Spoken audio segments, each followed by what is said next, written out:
My parents punished me by rewriting my memories. Growing up, my parents' favorite phrase was, "That's not how it happened." They said it so calmly that I believed them. If I remembered something differently, a promise they broke, a rule they never mentioned, a punishment that felt unfair, they would sit me down and correct my memory. Not argue. Correct.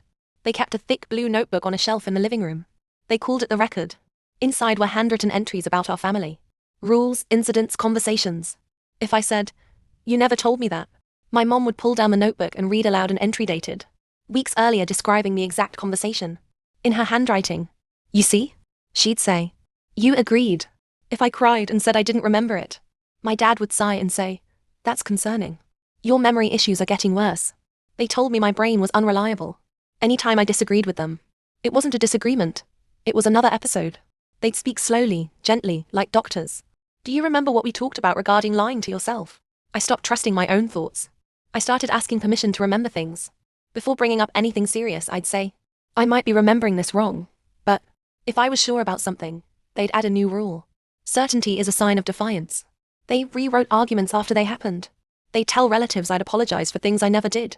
When I objected, my parents would look worried and say, "See? This is what we mean." Once I secretly recorded a conversation on my phone, because I wanted proof that I wasn't crazy. When I played it back later, my hands were shaking. Not because it proved them wrong, but because I felt guilty for needing proof that my reality existed. When they found the recording, they didn't yell.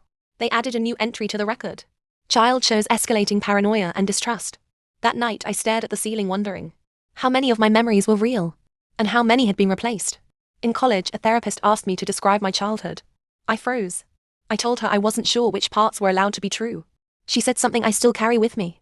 People who love you don't edit your reality. I don't talk to my parents much anymore.